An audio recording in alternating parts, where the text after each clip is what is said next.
Welcome to the podcast Psychedelic Awakening, brought to you by Psilogen Biotech, where nature meets precision science.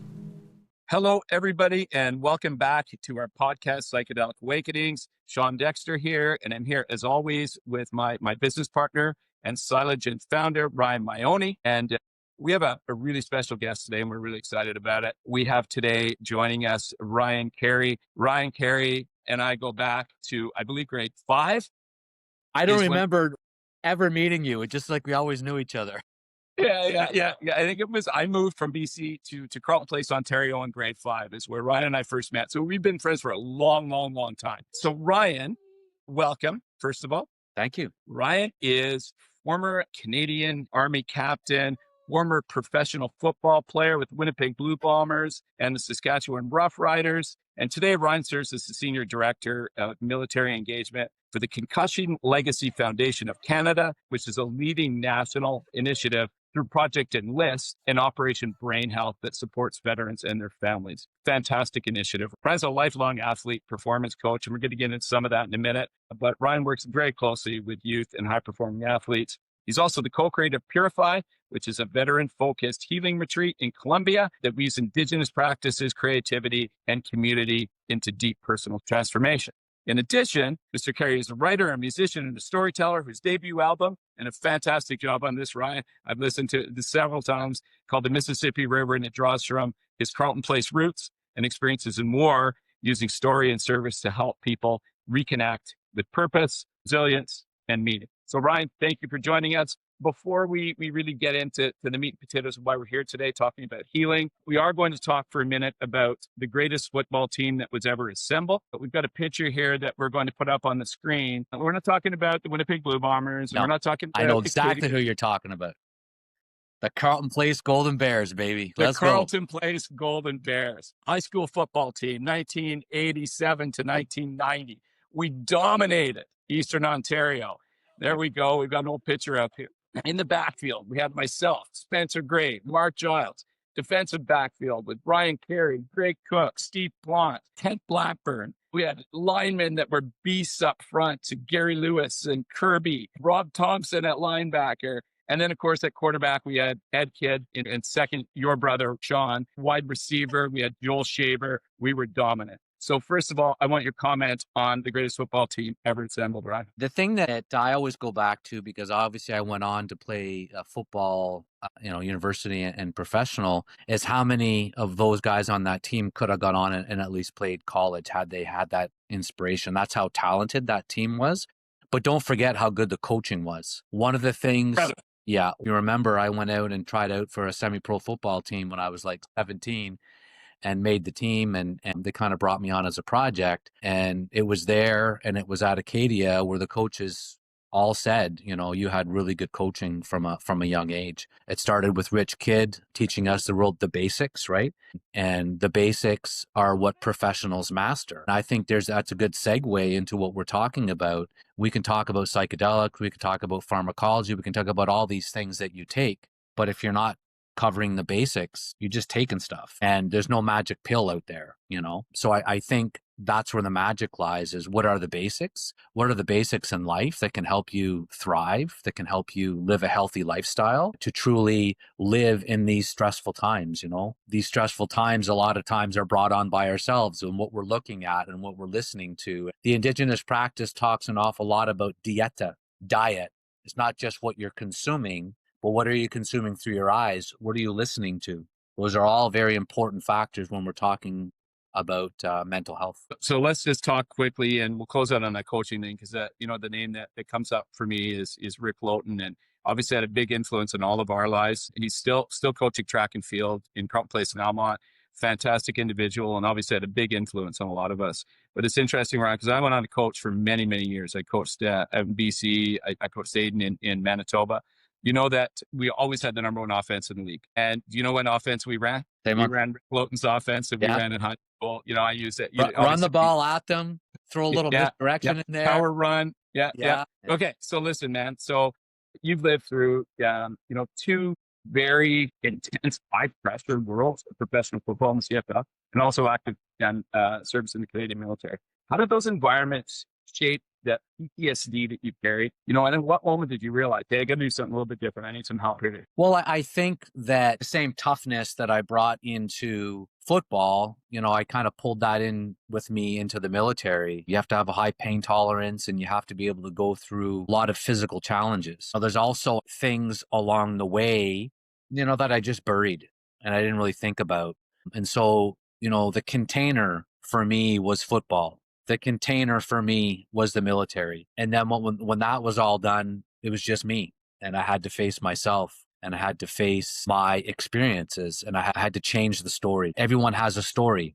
Everyone tells a story, but there's always a parallel story that's running past. And that's where spirituality, and I think for the lack of better term, I don't like the term psychedelic, but it does encompass all those things. It helps you create a different story. Yes. Very cool. So between the CFL and the Canadian Armed Forces, it really seems like team-oriented endeavors have been a very impactful thing in your life. I was wondering if you could, you know, maybe draw some parallels between those experiences and speak on what teamship means to you today after having those experiences. Well, there's a bonding that happens through hardship, right? So, you know, a guy like Sean and I, we could not see each other for 10 years and connect. And we have this bonding experience that we had in high school outside of trying to grow up and be a teenager. And then, you know, all those things that are happening at that time. When you start going down the path of healing, in men, there's a lot of shame. You know, Sean talked about it openly. There's shaming moments in our life we keep hidden inside. And, you know, those things will stay hidden until they see the light, until we speak about them, until we get them out. You know, you don't have to jump online and scream it out to the world. But that's, I think, the importance of talk therapy in this. There's certainly that moment where teamwork comes in is having those shared experiences and sharing them with other people with similar experience. And I never want to undermine or underplay someone else's trauma, but trauma is trauma is trauma is trauma. And the worst thing that's ever happened to you is the worst thing that's ever happened to you. So people will say, well, yeah, but how come I have PTSD from this incident, but I've never seen war? You know, a lot of soldiers are like that. And I'll be like, well, just because you haven't seen war doesn't mean you can't get PTSD, or it doesn't mean you're not struggling with a traumatic incident in your life. One gentleman, his father used to beat him up with knuckles. And I say, wow, that's a hard one. This man who's supposed to love you and protect you is assaulting you. I can't imagine what that's like to go through. Peer support, I think, in general, where you have people who have experienced trauma is good. But sometimes you need to go speak to people that have that specific trauma. That's why having a group of veterans who have experienced combat, it doesn't push anyone away that hasn't experienced combat. It's just in a room talking with other veterans who have experienced combat. It's a different conversation. No different than an alcoholic. I sell this all the time for addicts. You need to go speak to other alcoholics. I'm not an alcoholic. I can't talk to you about that. I can talk to you how to carry trauma, how to live with it. But you need a team. You need someone that you can go speak to about that specifically. And it's not always about doom and gloom and going and talking about your worst moments. Sometimes you can just be part of a group that's a creative art therapy. You're going to go play some music. And oftentimes when you're leaning on the guitars, there's some things that come out, or a story comes out, so we don't heal by ourselves. We don't individually. Sometimes we need that isolated time to think about things and work on some things. But you know, when you start attaching to a team, to a group of people who get it, who just, when you speak, there's not always a return. There's often just listening and people going, yeah, I get it.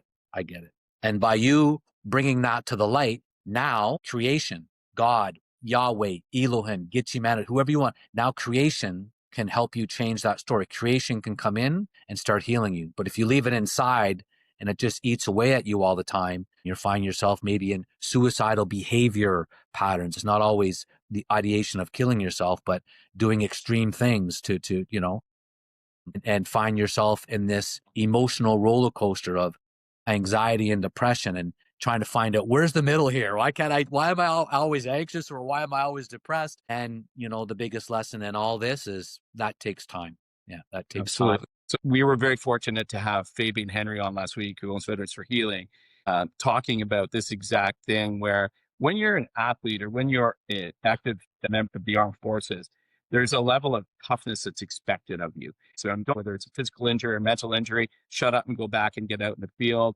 Suck it up. get back on the ice. So in having lived that, there's still a stigma around mental health that exists in sports and in the military, and also around psychedelic medicines and healings. How did you finally just say, listen, you know what, I need some help, and ayahuasca was a path that you've decided to take? Well, I think there's two stories to that. I think that there's nothing wrong with being tough.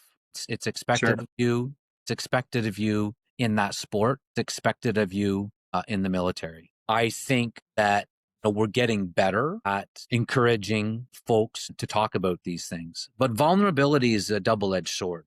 Be careful who you're vulnerable to, because the world will destroy a vulnerable man. Women, other women, other men. Again, I'm encouraging men to be vulnerable, but sometimes you have to do that in a safe space at first. What led me to that? Oddly enough, a guy from Carleton Place, Aaron Hay. I had gone to see Aaron. We've had Aaron on the podcast, by the way. That's right. That's right. Reviews. This comes full circle. And, I was just like, at that point in time, I had been in talk therapy for a long time, using pharmacology, a lot of things. I'd gone off it to use cannabis, but didn't know what I was doing. I was just, again, there's no magic pill. I've always stayed in shape. We call it the physical treatment of mental health, good nutrition, good exercise. Was active in the community. I was social. I was out playing music, but I couldn't sleep, and I had a real difficult time regulating my emotions. So despite doing all those things, you were still struggling. I was still struggling really hard, really bad. My relationships weren't good. My relationship with my kids, with the mother of my children, who at the time were separated, now divorced. But why? Because my relationship with myself was no good. So Aaron said, well, have you ever tried ayahuasca? And I went, what? What is that? I took the journey, and I really started to go in. And be able to, try to sit and figure out what are not the trauma that needed to be healed, but what are the parts of me that I abandoned along the way. And I had a really good experience in Costa Rica at a place called Rhythmia, my first introduction. The last night there, we drank a brew called Yahe, which is the Colombian version of ayahuasca. All these tribes throughout the Amazon have their own ways of not only using the medicine, but their own ways of delivering it in ceremony. Had a great experience, and that was October 2022. And then later that year, I came across an all-men's retreat called Savage Encounter, run by Yahe Culture in Colombia. I decided to go down to that. Had another really good experience. And when I was there, we started talking about doing this for veterans, and that's where Operation Purify was born. So that's what kind of led me into it, and it's been daily work since then. This isn't, again, there's no magic pill. There's no magic that's all of a sudden going to set you free. It's, let's call it, killing those old parts of you that no longer serve you, death by 1,000 cuts. There's these little small incremental changes that get made on a daily basis. Sometimes you stagnate. Sometimes you may go back to some old patterns, but that's part of the process of learning. It's very powerful. Yeah. And so when you reflect on a younger version of yourself who's been in a lot of these high intensity environments, Ryan, the young football player, the soldier, the veteran, what do you think that somebody in those shoes who may be struggling to reach out, what piece of advice could they hear from you today that could hopefully make an impact on their life? Well, there's, sometimes you just have to start with a one-on-one conversation. You just have to talk to somebody you trust and ask for help. Say, I need help. Like I need to surrender to the fact that I need help. It goes back to the vulnerability before you were talking about, right? But you're going to be fine. You have to live to see another day. Okay. You may have suicidal ideation. You might have thoughts of escaping into the woods and never speaking to another human the rest of your life. Been there, done that, got the t-shirt, but you will be fine. You have to live to see another day, and you only have today. So what are you going to do today? Right. And these physical interventions are very important. You get up in the morning and you have horrible thoughts running through your head. Drink a coffee, go for a walk, right? Get moving, get busy, get doing something. And through the process of movement, that really does help. It does help to make you feel better, to loosen those things up. I think that first step is the biggest step, because if you're living in this silence, you're in prison. it's like a wormhole. You're in that hole. You can't get out, right? Like there's no escape. And like, Yeah. you know, Sean talks about his traumas. He's not the only one that experienced that. I'm sure that because for me coming forward and saying I'm not doing well took a huge weight off my shoulders. You know, it was like, Absolutely. right? It's Yeah. like, I'm not high Absolutely. anymore. In Colombia, our indigenous lead always says, everything's perfect. Everything's happening for you, right? Why does a trauma that happened 30 years ago, 40 years ago, still, you know, take you off center today? Well, it's because it hasn't seen the light and you haven't dealt with it. So tell me, Ryan, through your experiences with plants, what is it that throughout that process, you're like, this is working for me? You know, as opposed to all the other things you tried. Well, I think first of all, very little or no side effects, right? Absolutely. I'm not going to lie, and I don't shame anyone for taking pharmacology. There's some people, it works for them. Good for you. But you still got to do all the other stuff. You know, it doesn't matter if you're taking plant medicine or you're on pharmacology. What I don't like about pharmacology is that doctors, psychiatrists tend to keep stacking. You know, if it's not working, they'll just keep stacking and stacking. I found that the side effects were just, you know, I had no energy, no desire to train, you know, more susceptible to not eating well. And that's, you know, that's me. I had to deal with that, you know, one way or the other, but I just found the side effects were too much. And I found that there was a numbing when I was taking pharmacology. In the beginning, you know what? It did settle me down. It was good. But when I started coming off them, the side effects were horrible. As plant medicine, you know, when used as part of a program where you're preparing and you're integrating those lessons, they become very powerful. You feel. When I started taking plant medicine, it's the first time I started connecting with my tears, started connecting with my sadness. What is anger? Anger is sadness turned inside out. And I was sad about things that happened in my life that were truly sad. And I had never really purged that. And I found that not only did they help that, they helped me get into my creativity. They helped me get into my, you know, this creative side to me that's more feminine, my divine feminine side. We're all, again, the indigenous lead in Colombia says we're all sons of a feminine energy. And I encourage men to be creative, to always be creating every day, to stay connected with that. I really started to have more empathy, forgiveness, kindness, compassion for myself, which started showing up in my relationships with others because I was improving the relationship that I was having with myself, and the plants were helping me change the story. Thank you, Ryan. That's a great explanation. I want to just now turn it to Ryan Maione because Ryan is the scientist in the room. And so you brought up a point, Ryan, that I think is really important. And you talked about, you know, when you're taking a lot of the drugs, the SSRIs that are on the market, they really do numb.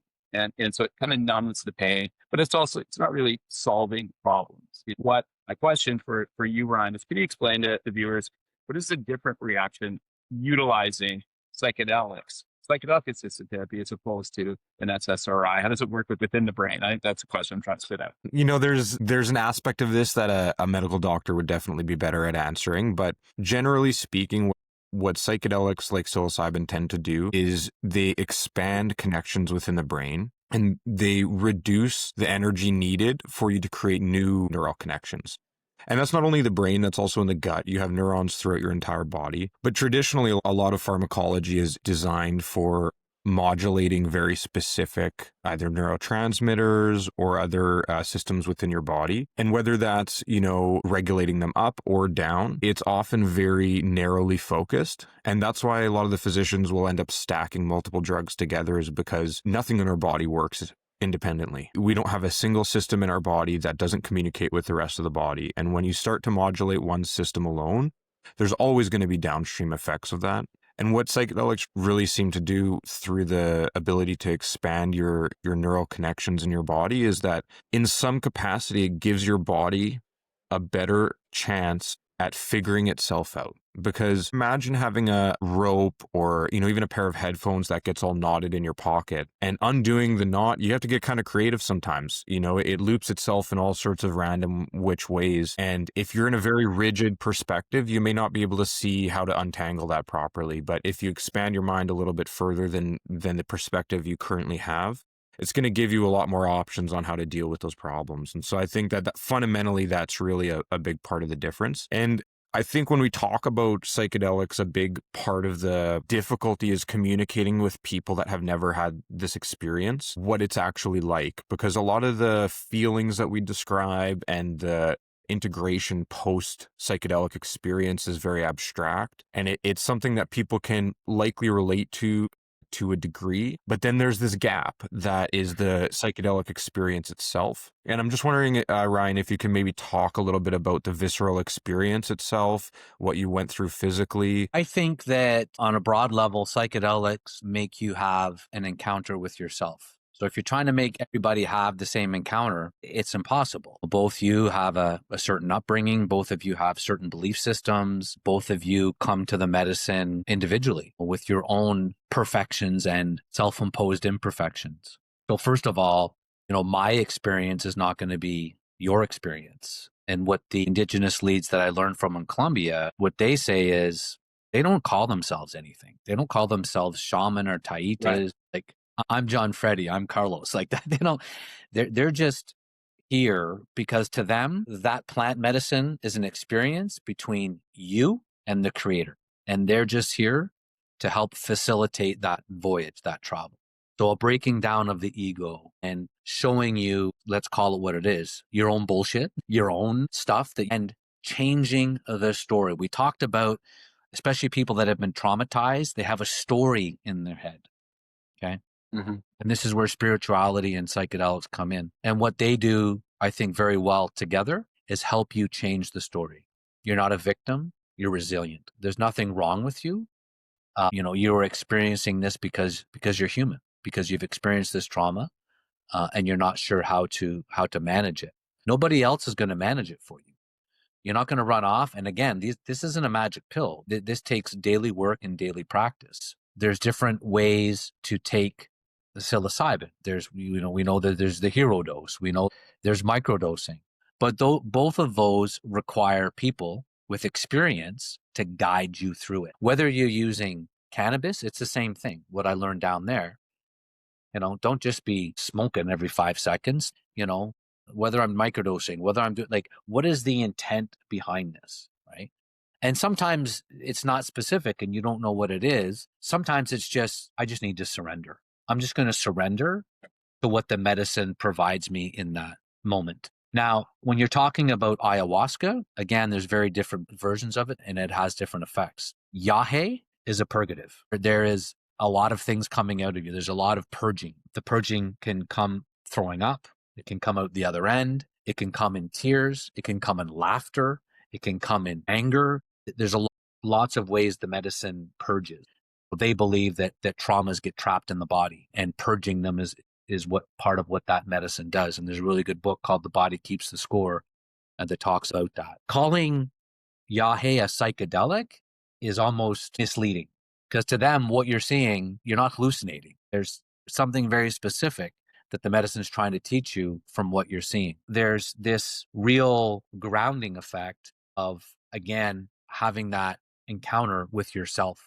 And sometimes in the ceremony, there's a real difficult part you have to get through before you get to those visions. And then there's always this culmination. And they often say that those ceremonies continue to show messages to you 6 months to a year after. That's why when we come home, we have a regimen of plant baths. We have to get back on to exercise and good nutrition and dieta. Again, what are you looking at? What are you listening to? So it's a whole package. It's not just you go drink that and all of a sudden you're healed. And it's up to the healers to help you decipher the message. And I'm just amazed at how that medicine works over a 2-week span. It's not a one-night thing, and there's 3 weeks of preparation before, and at the end there's 5 weeks of integration online. So this is a very long 10-week process. I would like to take a little bit of a turn here, and something very near and dear to me in my personal life is music. And, at its base, psychedelics are really about changing your psyche. Really, it's about growing and development and uncovering past things. And that's something that, as a musician myself, I've experienced through music. And, psychedelics are not always drug induced. Yeah, I was just going to ask about what your music has played in your healing process. allowed me to, when I first started writing, I was kind of writing about what was happening right now. And then I started listening a lot to Bruce Springsteen's album Nebraska, where he, had all this fame and it scared him, right? It's like, and then he went back to his childhood and started writing from there. And I was like, at one point, that's what I did. I went back and I started, what was I like? What were my thoughts? How did I feel before I went to war, before I went off and left my base, my Carleton Place? I mean, Carleton Place was such a beautiful place to grow up as a kid. We had really good friendships. We all played sports together. We all drank together and fought each other, and we had a beautiful experience. And I wanted to return to that and see what I could write from that perspective. It gave me a different grounding point to write from. Of course, what came up in that were some stories on my experiences in war, but I feel like they were coming from a place where before I was traumatized. So it allowed me to return. And I think, that's a message in healing. You don't need to change yourself. You need to return. And sometimes once you return, creating something out of it is a really powerful way to change your perspective on. It's a way for me to connect with feelings, to connect with love, to connect with anger. I always say creativity is a contained fire, So go into that's where you go be angry, go be sad, go be lustful, go be whatever you want in that creativity. But you've got a container there that you can put a lid on. And sometimes you need to pull that lid off, let the fire blow, but it's contained in that. Go have fun. And everything that you write or everything that you play doesn't have to be recorded and sent out to the world. Maybe you're just giving it to God. You're just saying, here's my thing. I'm just going to be creative today and let it go where it goes. And was there a role that music played in the ayahuasca ceremonies that you've partaken in? You wouldn't believe it. You should hear them play music. Whoa. There's times, I think, in my darkest ceremonies where that music just brought me to life, because there's a lot of silence, right, for a long time, and you're in the jungle and there's jungle noises, and then you feel like you're dying, right? And then the music starts and it just kind of starts pulling you back to, and everyone comments on that. They're like, man, I thought it was done. Then the music started. And then, their ceremonies run late at night until the sun comes up. So there's always this feeling of rebirth. There's always this feeling of, hey, no matter what you've gone through, guess what? The sun's coming up tomorrow. Why? Because creation never stops. God never stops working. Creation is always going to be there. And you need to get in that rhythm, and you need to get into the rhythm of being part of creation to help you in your healing. And that can be a walk, that can be eating well, that can be being creative, and that can be utmost in the ability to change the relationship that you have with yourself through changing your story. And I think they all come into that. To me, that's where they meet. So the Yahe culture, all religions and spirituality are the same paths leading to the same God, the same creator. And I think that within those paths, there's people walking with backpacks full of Yahe and psilocybin and cannabis. They're these plant allies, they call them, plant allies, these plant technologies that help you have that encounter with yourself and help you change your story. Hey, Ryan, thank you so much. We really appreciate you being here. I got one last question that I'm going to go to here in a second. Just before we do, please drop us a like and a comment. Any questions you have for us or Ryan, please let us know. We'd love to respond to you, and we always love your feedback. So Ryan, before we wrap it up, we recently, as I said, we had Fabian Henry on here, CEO of Berries for Healing, and he spoke very passionately about the need for access to psilocybin or psychedelic assisted therapies. He was a firm believer that these plant-based therapies should be available and paid for by Veterans Affairs Canada. He's not saying that, it's the only answer and it's the answer for everybody, but what he's saying is we need to add more tools to veterans toolkits. How do you feel about that? Are you on the same page? There's no question that I think it should be an option. Do you want plants? Do you want, to go the pharmacology route? To anyone listening out there, I just want to, curb the enthusiasm a bit, because that stuff's just going to take time. And a guy like Fabian, there's a guy, Gord Hurley for All the Way Foundation. They're doing great work in advocacy. I can't handle that stuff, man. I can't, I'll talk about it. I will encourage it. I'm busy with advocacy in the brain health world, and certainly 100% supportive of it. Provided it's done in a manner with professionals, which all of these guys are promoting. They're not saying go off and do it on the weekend with your buddy, drinking in a tent somewhere. It's like, they're really advocating that. I think that there's openness to this. Every time I go to a government event, there's land claims, for Indigenous in our country. And I think we should further open up our Indigenous healers to veterans. I said this all along. I think most of us needed shamans, not psychiatrists, and they're right here.